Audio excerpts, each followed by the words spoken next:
Mapagpalang araw po sa inyong lahat at welcome na muli sa ating pag-aaral ng Messages to Young People. At tayo po ay mag-aaral na sa chapter 37 entitled Tapat sa Maliit na Bagay. Sabi dito mga kapatid, ang tapat sa pinakamaliit ay tapat din naman sa marami. Napakaganda ng mga kapatid, sa title pa lang natin ay kailangan talaga tayong maging tapat sa anumang meron tayo, ay nauuna talaga yan sa maliliit na bagay.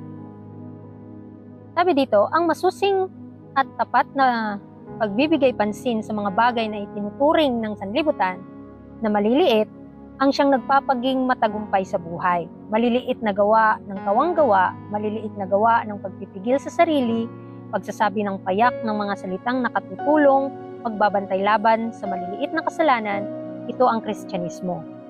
Ang mapagpasalamat na pagkilala sa araw-araw ng mga pagpapala, ang matalinong paggamit ng araw-araw ng mga pagkakataon, ang masikap na paglinang sa mga ipinagkatiwalang talento, ito ang hinihiling ng guro. So we know na ang ating Panginoon po ang nagturo sa atin paano maging tapat sa maliliit na bagay. At sa bawat karanasan na ating nararanasan, ay masusing pinapaalalahanan tayo ng Panginoon na kailangan tayong maging tapat para po mabantayan din natin yung mga maliliit na mga kasalanan at hindi na ito hahantong pa sa malaki, mga kapatid. Kaya kung nagiging mapagbantay tayo sa maliliit na bagay, ay mapapansin po natin ano po yung magiging resulta kung makakagagawa tayo nito. Kaya kailangan sa maliliit na gawain, ay kailangan maging tapat tayo. Kaya kapag pinagkatiwalaan na tayo sa malalaking gawain, ay magagawa na po natin. Kasi nauuna po ang lahat sa maliliit na bagay. Hindi ka magiging dakila kung hindi ka naging dukha. Kaya mga kapatid, sabi dito, sa Messages to Young People, page 143, paragraph 3, ang taong tapat na gumaganap ng maliliit na tungkulin ay magiging handa na tumugon sa mga hinihingi ng mas malalaking pananagutan. Ang taong mabait at magalang sa araw-araw na pamumuhay na mapagbigay at mapagtiis sa loob ng pamilya na ang palaging layunin ay gawing masaya ang tahanan. Ang siyang unang tatanggi sa sarili at gagawa ng mga sakripisyo kapag ang guro ay tumawag. So kapag pala po ay naging tapat po tayo sa ating tahanan, ay makikita sa ating buhay paano ito ginagawa natin.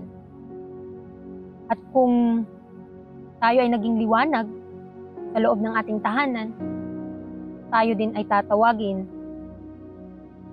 sa labas.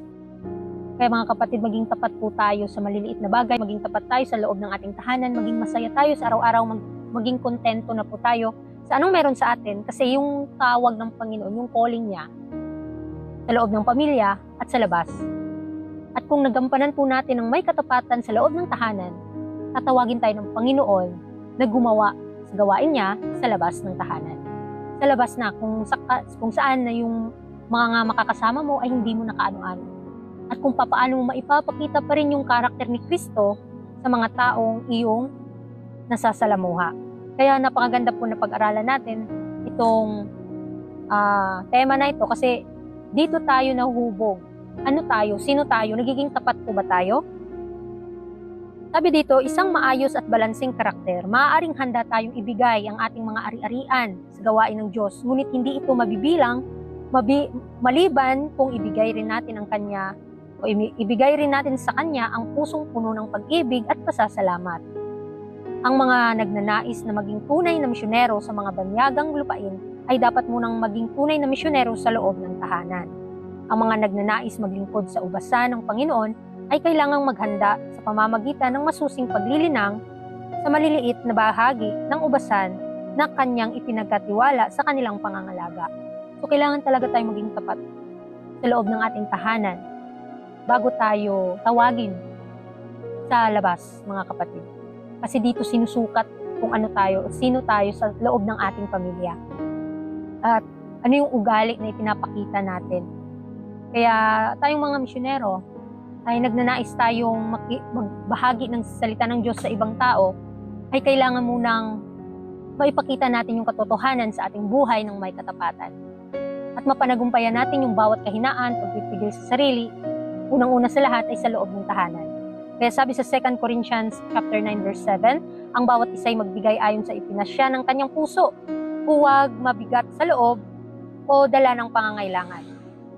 Sapagkat iniibig ng Diyos ang masayang nagbibigay. So ito po yung tinitingnan ng Panginoon, yung puso natin, kung paano tayo nagiging masaya sa paglilingkod sa Kanya, na kahit pa ialay mo sa Kanya ang lahat ng bagay, anong meron sa iyo, kung binigay mo sa gawain ng Panginoon, pero wala naman kang pagmamahal, ay hindi po ito katanggap-tanggap. Kasi ang pinakauna, yung puso natin, paano natin inialay sa Panginoon, at paano tayo nagmamahal sa gawain pinagkaloob na sa atin, na kahit wala tayong hinihintay na kapalit, ginagawa pa rin po ba natin ito kahit walang taong nakakakita sa atin?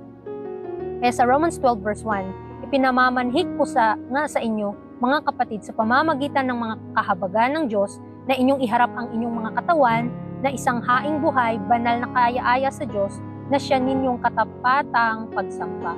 So ito yung ninanais ng Panginoon sa bawat isa sa atin, na yung katapatan natin sa pagsamba, yung ating sarili mismo, ito yung number 1 na ialay sa Kanya.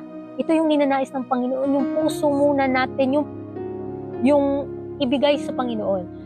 Kasi kapag binigay natin ito, papabanalin, babaguhin ng Panginoon ito. Babaguhin at dadakilain. Kasi hindi natin kayang pakabanalin yung ating sarili. Kasi napakadami pa nating mga depekto sa ugali. Kaya sabi dito, gaya ng iniisip ng tao sa kanyang puso, gayon siya. Maraming kaisipan ang bumubuo sa hindi nasusulat na kasaysayan ng isang araw. At ang mga kaisipang ito ay may malaking kinalaman sa paghubog ng karakter. Ang ating mga kaisipan ay dapat na mahigpit na binabantayan, sapagkat ang isang maruming kaisipan ay nag-iiwan ng malalim na bakas sa kaluluwa. Ang masamang kaisipan ay nag-iiwan ng masamang tatak sa isipan. Kung ang mga kaisipan ay dalisay at banal, ang tao ay napapabuti sa pag-iingat sa mga ito. Sa pamamagitan ng mga ito ay napapabilis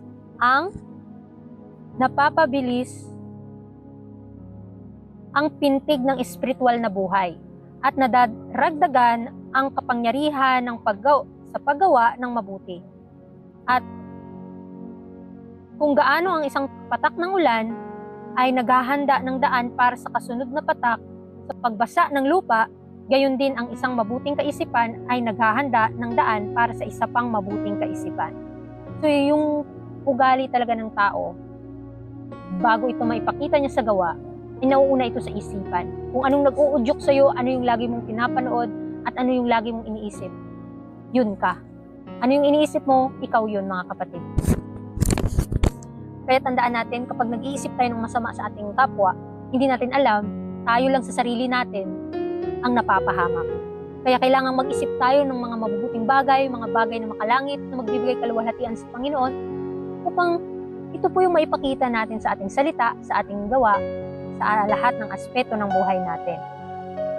Kaya nga kapag tayo nag-iisip ng masama, ito din ay lumalabas sa ating mga bibig, at napakalaking impluwensya ito sa ating buhay espiritual. Kaya wag po tayong padaya sa ating pag-iisip. Ang pinakamahabang paglalakbay ay natatapos sa pamamagitan ng paisa-isang hakbang. Ang sunod-sunod na mga hakbang ang nagdadala sa atin sa dulo ng daan. Ang pinakamahabang tanikala ay binubuo ng magkakahiwalay na mga kawing. Kapag ang isa sa mga kawing na ito ay may depekto, ang buong tanikala ay walang kabuluhan. Gayon din ang karakter. Ang isang maayos at balansing karakter ay nabubuo sa pamamagitan ng mga paisa-isang gawa na mahusay na ginampanan.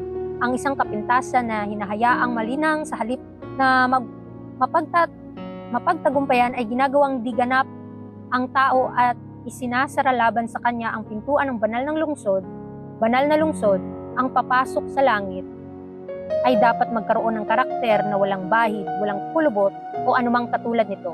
Walang anumang marumi ang makapapasok doon sa buong hukbo ng mga tinubos ni isang kapintasan ay hindi makikita. So ito po yung pinapractice natin sa buhay natin ngayon sa ating mga salita, paano maging banal, paano maging dalisay sa harap ng Panginoon. Kasi sa atin, practical na Sa buhay natin ngayon, pwede tayong magpanggap na banal. Pwede tayong magpanggap na hindi nagkakasala. Pero nakikita ng Panginoon yung puso natin kung talaga bagang banal ito. Hindi natin masasabi na banal tayo, mga kapatid. Ang atin lang, kailangan tayong magsikap, ipanalangin sa Panginoon na madaig natin ang ating kahinaan. Na kailangan nating mapanagumpayan ang mga depekto nito kasi walang makakapasok sa kaharian ng langit kung ang ating karakter ay may dungis.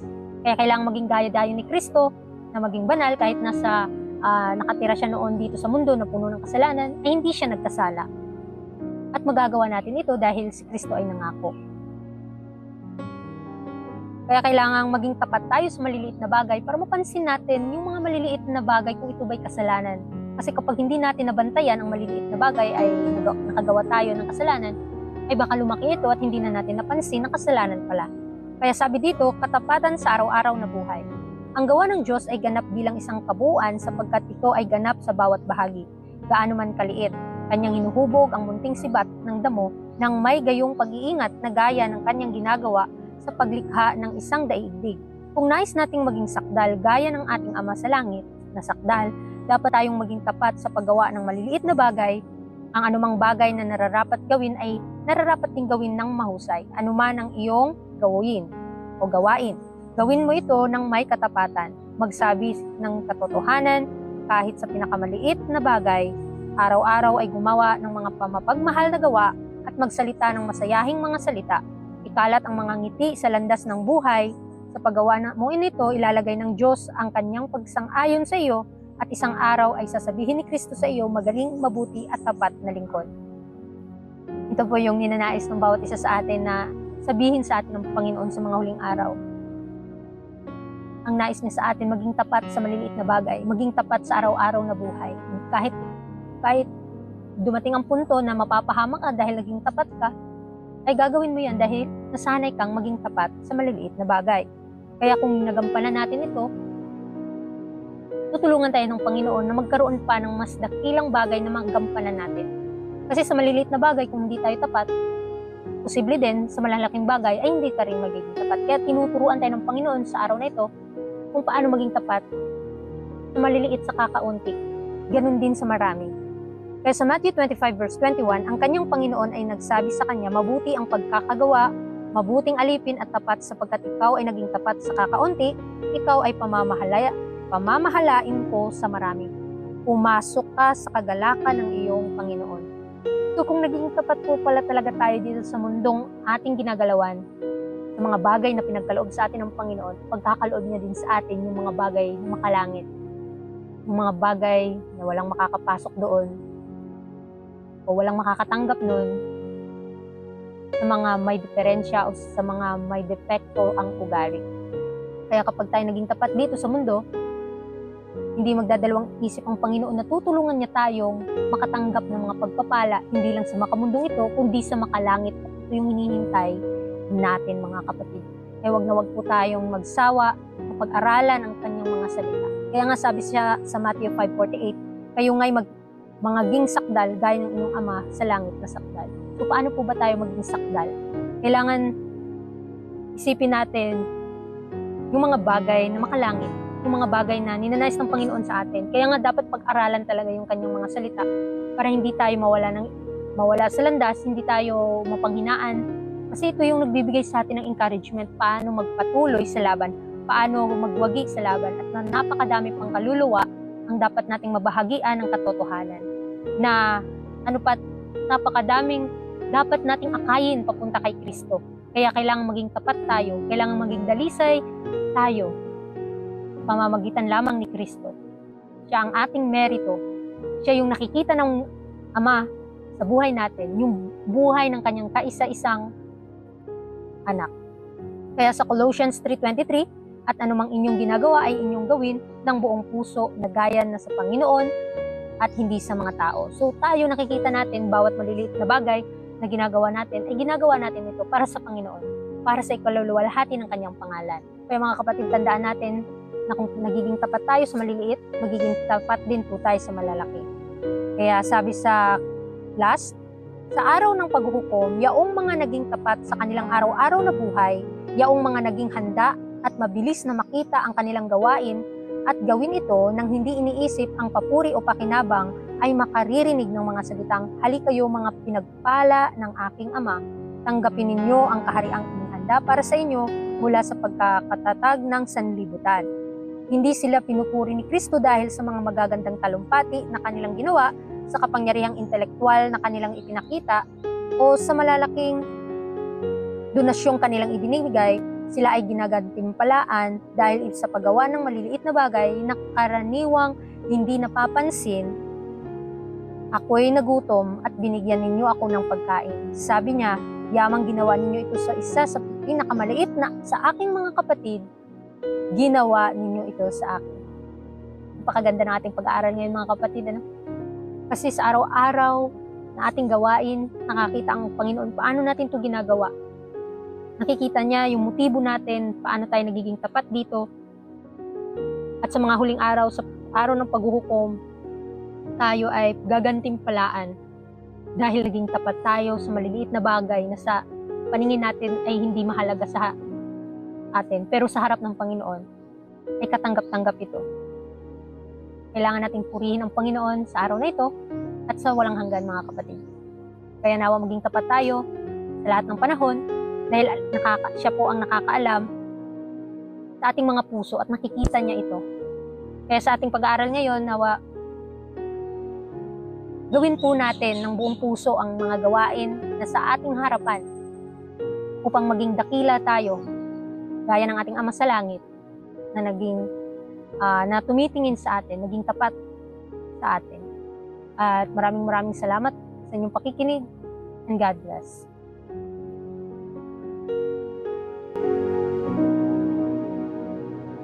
Thank you.